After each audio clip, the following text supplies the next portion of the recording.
Assalamualaikum warahmatullahi wabarakatuh. Jumpa lagi dengan saya Eni Kartini dalam pembahasan ekonomi mikro. Adapun video pembelajaran kali ini kita akan membahas tentang elastisitas penawaran.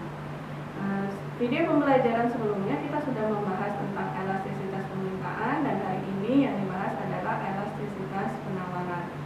Adapun tujuan dari pembelajaran dari materi elastisitas penawaran adalah yang pertama, diharapkan kita mampu untuk menjelaskan konsep elastisitas penawaran. Kemudian yang kedua, kita diharapkan mampu untuk menghitung berapa besarnya koefisien elastisitas penawaran. Kemudian yang berikutnya, yang ketiga, kita diharapkan mampu untuk mengetahui atau menjelaskan faktor-faktor yang mempengaruhi elastisitas penawaran.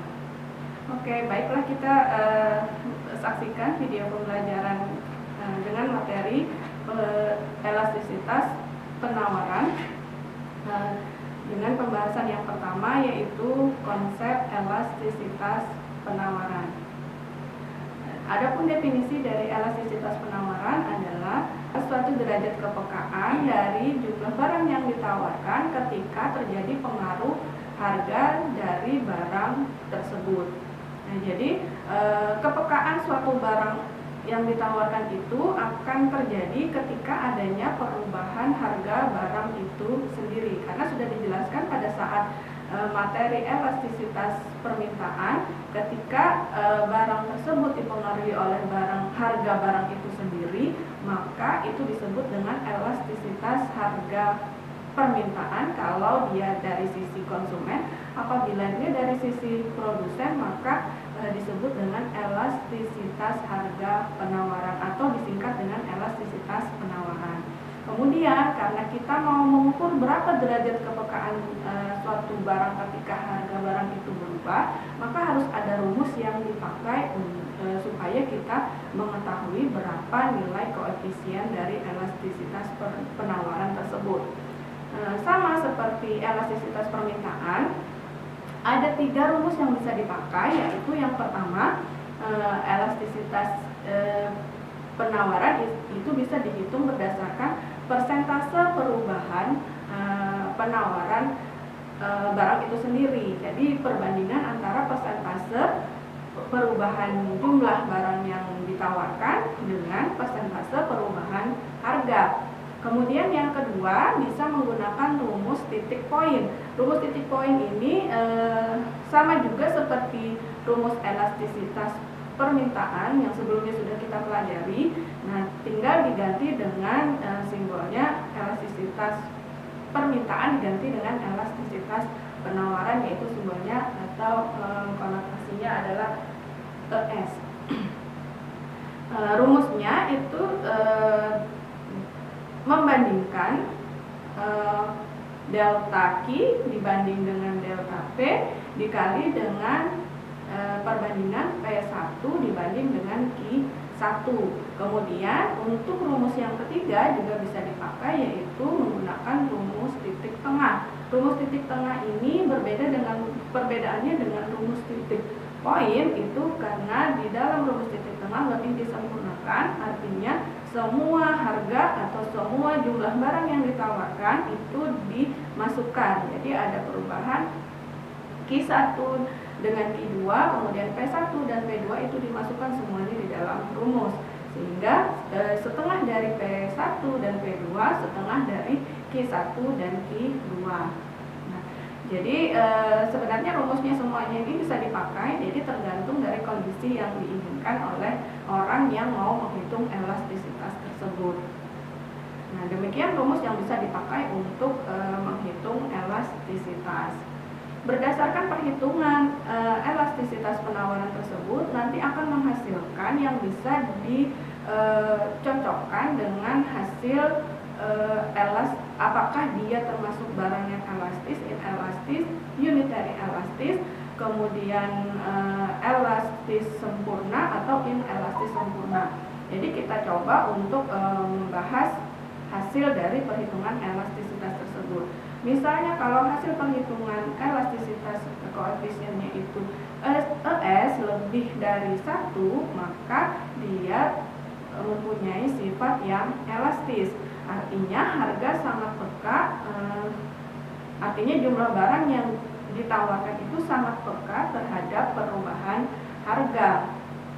Nah, jadi sedikit saja berubah harga, maka jumlah barang yang ditawarkan itu akan lebih besar perubahannya dibandingkan dengan persentase perubahan harga. Misalnya 1% harga naik, maka jumlah barang yang ditawarkan juga akan naik lebih dari 1%. Kemudian apabila ES-nya itu hasilnya kurang dari 1, berarti barang tersebut jenisnya adalah inelastis. Inelastis apa maksudnya? Yaitu ketika harga berubah 1%, maka jumlah barang yang ditawarkan itu kurang dari 1% perubahannya. Jadi dia tidak terlalu peka dengan perubahan harga. Nah, kemudian berikutnya, ketika ES sama dengan 1, berarti dia sifat barangnya adalah unitary elastis. Artinya dia persentase perubahan harga 1% akan diikuti sama dengan perubahan jumlah barang yang ditawarkan sebesar 1%. Kemudian ada juga hasil ES itu atau koefisien elastisitas penawaran itu sama dengan 0. Itu menunjukkan bahwa barang tersebut sifatnya adalah inelastis sempurna. Apa maksud dari inelastis sempurna itu? Pada tingkat pada harga berapapun, artinya berbagai tingkat harga, maka jumlah barang yang ditawarkan itu tidak bisa ditambah sama sekali. Contohnya seperti apa? Ketika seorang produsen itu menjual BBM, itu sudah ada takarannya tertentu, jadi dia tidak bisa menambah atau mengurang. Atau juga tanah itu tidak bisa ditambah jumlahnya, sehingga dia jumlah barang yang ditawarkan itu akan tetap. Kemudian berikutnya, hasil elastisitas penawaran itu bisa sama dengan tidak terhingga. Berarti barang tersebut mempunyai sifat elastis sempurna. Maksudnya apa? Yaitu barang tersebut ketika pada suatu harga tertentu jumlah barang yang ditawarkan oleh produsen itu tidak terhingga. Selalu ada barang yang tersedia untuk ditawarkan. Contohnya seperti apa? Seperti kuota, pulsa, dan sebagainya. Itu akan selalu ada penawaran, dan juga pastinya selalu ada yang meminta terhadap barang tersebut. Nah, itu bila dia membentuk kurva yang sifatnya inelastis sempurna, maka dia akan membentuk garis lurus atau tegak lurus dengan sumbu Y. Lain halnya dengan kurva yang sifatnya adalah elastis sempurna. Kalau elastis sempurna berarti dia membentuk garis horizontal atau mendatar dengan sumbu X. Seperti itu. Oke, setelah kita mengetahui rumus, kemudian dari hasil rumus, dari hasil perhitungan rumus, kita bisa menentukan jenis atau sifat dari elastisitas penawaran. Apakah dia elastis, inelastis, elastis sempurna, inelastis sempurna, atau unitary elastis. Kemudian kita coba untuk memahami contoh berdasarkan kasus yang sudah disampaikan atau ditampilkan di slide, yaitu naiknya harga barang X dari 350 menjadi 450 menyebabkan bertambahnya jumlah barang yang ditawarkan dari 100 unit menjadi 150 unit. Berapakah besarnya koefisien elastisitas harga penawaran? Nah, sebelum kita masukkan ke dalam rumus, kita tulis dulu apa saja yang sudah diketahui, yaitu apakah P1, berapakah P1-nya, P2, P1, P2, kemudian perubahan P-nya berapa, 350 berpindah ke 450, berarti perubahannya adalah sebesar 100. Kemudian ketika di Q1-nya 100, Q2-nya 150, berarti delta Q-nya atau perubahan Q-nya adalah 50. Misalnya kita menggunakan rumus titik poin, maka tinggal dimasukkan ke dalam rumus tersebut masing-masing sehingga menghasilkan nilai ES-nya itu adalah 1,75. Ketika nilai 1,75 itu hasilnya positif, berarti satu indikator menunjukkan bahwa perhitungan elastisitas penawaran kita itu sudah benar. Karena apa? Salah satu indikatornya adalah bahwa setiap perhitungan elastisitas penawaran itu harus nilainya positif. Jadi kebalikan dari elastisitas permintaan itu harus negatif. Kenapa kalau elastisitas penawaran itu positif? Karena berdasarkan hukum penawaran itu dia berbanding lurus antara harga dengan jumlah barang yang ditawarkan. Artinya ketika harga naik, jumlah barang yang ditawarkan juga ikut naik. Tapi ketika harga turun, jumlah barang yang ditawarkan juga akan ikut turun. Sehingga dari perhitungan tadi kita lihat nilainya adalah positif 1,75. 1,75 itu berarti kalau dilihat dari harga. Berikutnya, faktor-faktor yang mempengaruhi elastisitas penawaran. Faktor-faktor yang mempengaruhi elastisitas penawaran yang pertama adalah kemampuan perusahaan tersebut atau kemampuan dari si produsen atau penjual tersebut untuk menambah kapasitas barang yang dihasilkannya, atau maksud dari kapasitas itu adalah jumlah barang yang bisa ditambahnya atau diproduksinya.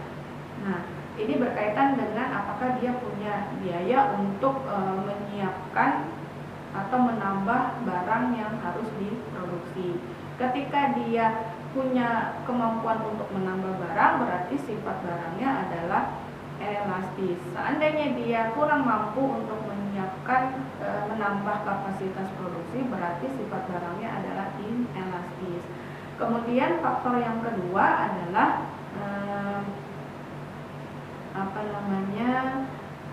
persediaan yang dimiliki atau mampu disimpan oleh si produsen atau penjual tersebut. Jadi kalau yang pertama tadi adalah faktor kemampuan dia ketika menambah jumlah barang produksi, tapi yang kedua ini adalah kemampuan si produsen atau penjual tadi mempunyai persediaan yang cukup. Apabila persediaannya cukup, berarti jumlah sifat dari barang tersebut adalah elastis. Tapi kalau dia persediaan tidak mampu untuk menyiapkan persediaan yang cukup, berarti barangnya adalah sifatnya inelastis. Kemudian yang keempat adalah tersedianya faktor-faktor produksi yang digunakan untuk memproduksi barang tersebut. Kalau faktor-faktor produksinya itu langka atau susah untuk dicari, maka sifat barangnya adalah inelastis. Kebalikannya, ketika faktor produksi itu mudah untuk didapat, maka barang tersebut sifatnya akan menjadi elastis. Kemudian yang berikutnya adalah jangka waktu analisis.